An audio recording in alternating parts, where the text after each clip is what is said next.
¿Cómo ser verdaderamente felices? El consejo esta vez es muy, pero muy importante. Y quiero en este punto decirte, estamos construyendo consejos sobre consejos como los ladrillos de un edificio. Hasta aquí tienes que haber implementado en tu vida, en tu carácter, los consejos anteriores.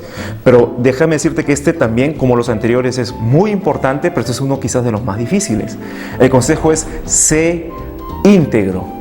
Y el versículo que tenemos aquí es el versículo 8, que dice: bienaventurados los de limpio corazón, porque ellos verán a Dios. La integridad, como te dije, es una de las cosas más complicadas de conseguir en la vida de una persona. ¿Qué es ser íntegro?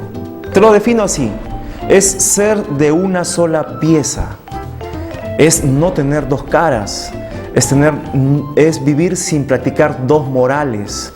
Es, como alguna vez se lo expliqué a mis hijos que son pequeños, es cuando lo que yo pienso, lo que yo digo y lo que yo hago es exactamente lo mismo bajo cualquier circunstancia. Eso es la integridad.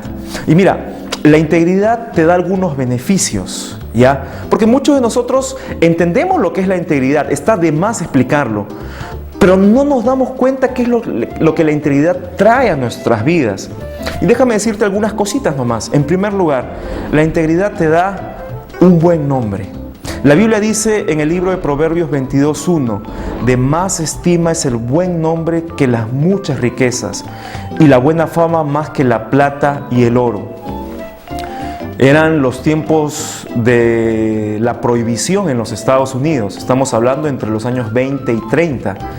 Y había un hombre que se hizo famoso porque rompía la prohibición, llamado Al Capone. Él tenía todo un grupo de personas que le ayudaban a sus actividades delictivas. Y uno de ellos era su contador, de nombre o de apodo Easy Eddie. Easy Eddie, por supuesto, tenía todos los beneficios que le daba ser parte del círculo íntimo de un adinerado hombre de delitos, como era Al Capone en esa época. Tenía una buena casa, mucho dinero, tenía los lujos que tú puedes pensar. Todo marchaba bien con Easy Eddie, sin ningún remordimiento en su corazón, hasta que nació su primer hijo. Y cuando nació, lo cargó, inmediatamente él pensó: un día mi hijo va a crecer y va a ir a la escuela, y por supuesto sus compañeros le van a decir: tu papá es amigo de ese delincuente y tu papá es un delincuente también. ¿Qué hizo Easy Eddie? Lo reflexionó mucho, fue donde Al Capone y le dijo: estoy fuera, me retiro. Y por supuesto fue quien brindó los informes de contabilidad que llevaron finalmente a Al Capone a prisión. Unas semanas después, en uno de los pasadizos de estos callejones ahí en Chicago, apareció Easy Eddie muerto, acribillado de unos balazos. Claro, sufrió lo que le costó luchar por el buen nombre. Tenemos que buscar tener un buen nombre, porque eso es lo que le vamos a heredar a nuestros hijos.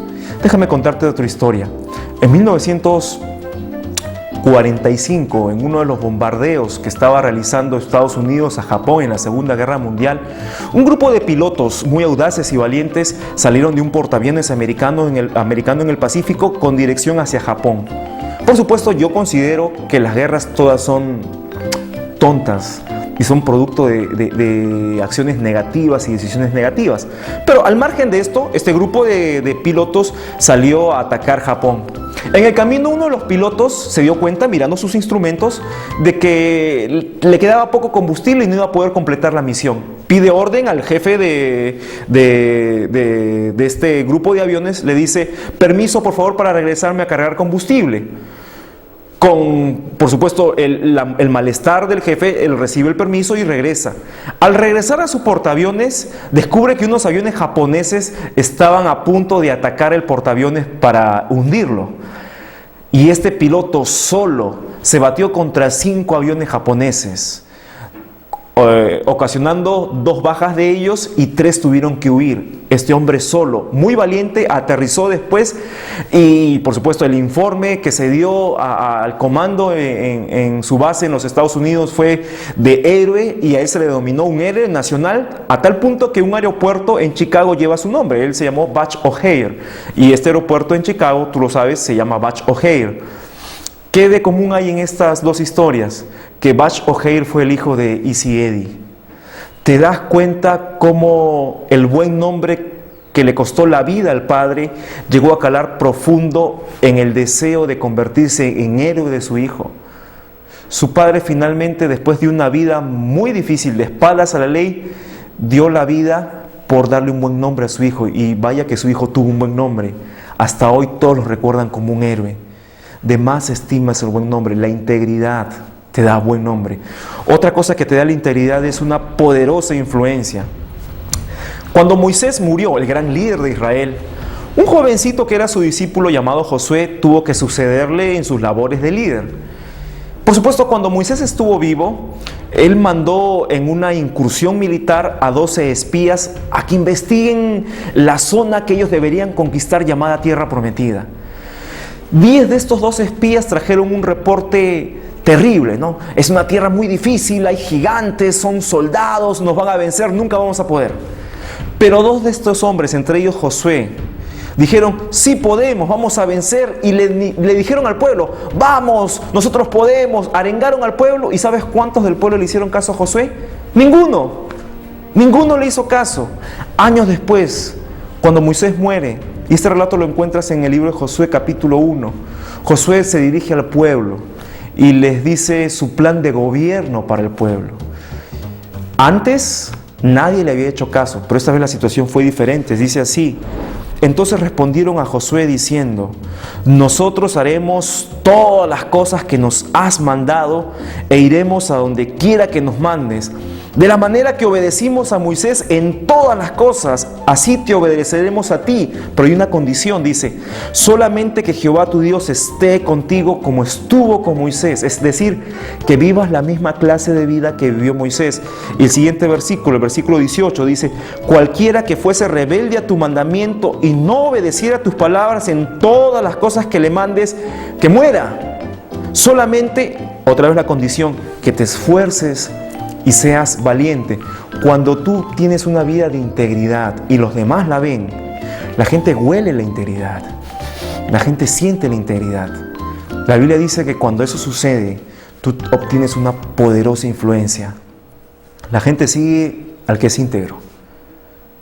La gente no es tonta.